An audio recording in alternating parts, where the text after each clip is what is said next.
SIU è l'applicativo di Regione Veneto per tutti i programmi operativi della programmazione 2014-2020, FESR, FSE, ITHR e di altri fondi nazionali e regionali. È rivolto ai beneficiari e ai funzionari regionali. In questo video illustreremo la modalità di inserimento della domanda di pagamento per il Fondo Sociale Europeo. La procedura è valida anche per altri fondi, come il Fondo di Sviluppo e Coesione, fondi nazionali, fondi regionali, Garanzia Giovani.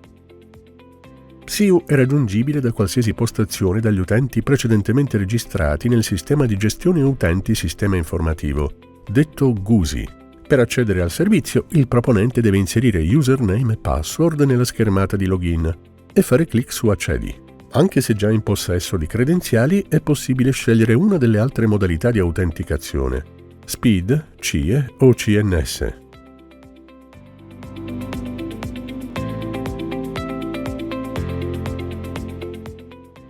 Dopo aver fatto clic su Inserimento nuova domanda, per proseguire con l'inserimento della domanda è necessario scegliere il programma operativo e digitare il codice fiscale del beneficiario. Il sistema restituisce le relative informazioni, se regolarmente registrate in GUSI. Selezionando Nuova domanda,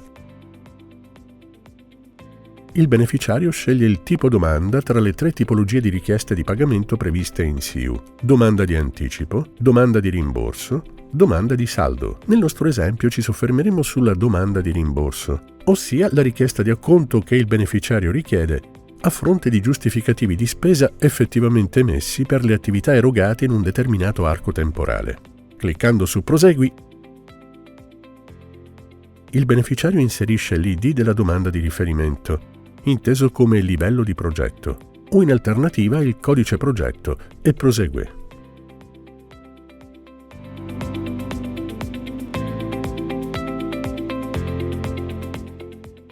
Il sistema ha creato la domanda di rimborso, dotata di un proprio identificativo, detto ID, e costituita da una serie di quadri da compilare. Peculiarità della domanda di rimborso, come della domanda di anticipo, è il quadro fideiussione. Cliccando su Modifica si procede nella compilazione del quadro.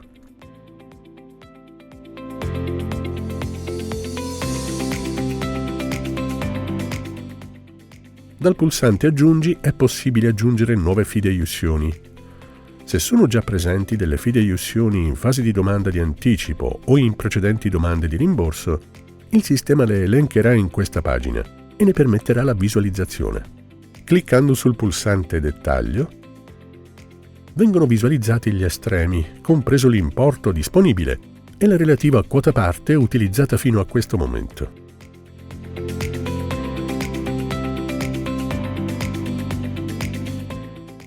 La domanda di rimborso, così come la domanda di saldo, prevede la compilazione del quadro azioni attivabili relativo agli interventi da rendicontare. Cliccando su Modifica e selezionata l'azione di proprio interesse, il beneficiario può visualizzarla.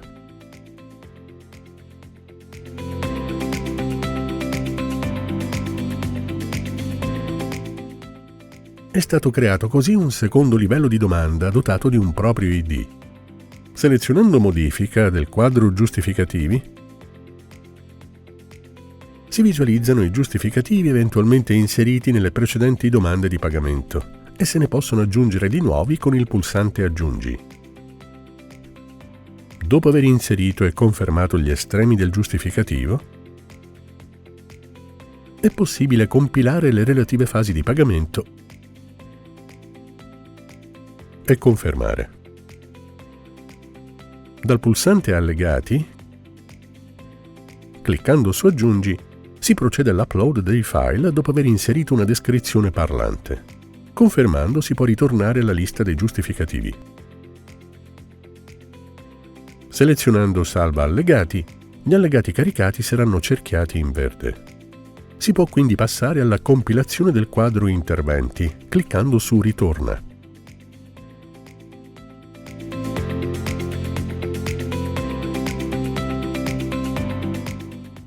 In corrispondenza del quadro interventi, cliccando su Modifica e poi su Visualizza in corrispondenza di un intervento, si accede alla lista corsi.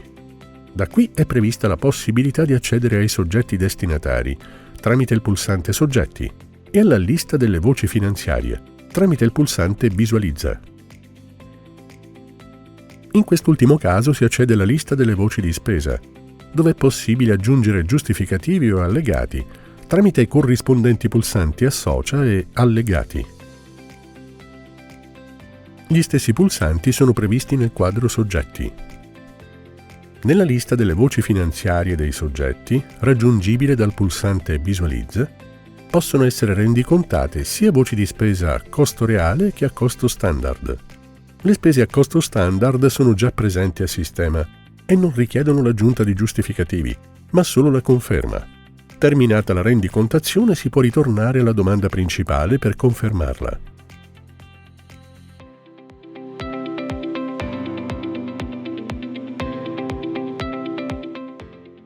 Compilati e confermati tutti i quadri, si può procedere con il controllo delle anomalie. Se presenti, il sistema ne darà evidenza restituendo un messaggio di alert. È obbligatorio sanare le anomalie bloccanti, pena la mancata possibilità di presentazione della domanda. La presenza invece di soli warning non ne impedisce la presentazione. In assenza di anomalie è attivo il pulsante Conferma la domanda. Affinché l'inserimento della domanda vada a buon fine, tutti i quadri dovranno risultare spuntati da un flag verde, ad indicare che i quadri sono stati compilati e confermati. Una volta allegato il modulo di domanda, quest'ultima potrà essere presentata.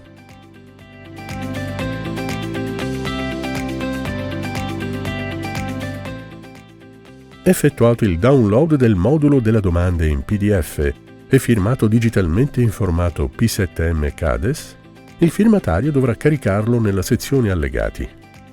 Qualora compilatore e firmatario siano due soggetti differenti, il compilatore dovrà zippare il file precedentemente scaricato e inviarlo al firmatario. Quest'ultimo dovrà estrarre il PDF, firmarlo digitalmente, zippare il P7M CADES e inviarlo al compilatore, che estrarrà il file e lo caricherà infine nella sezione Allegati. SIU, il sistema informativo unificato per la programmazione unitaria.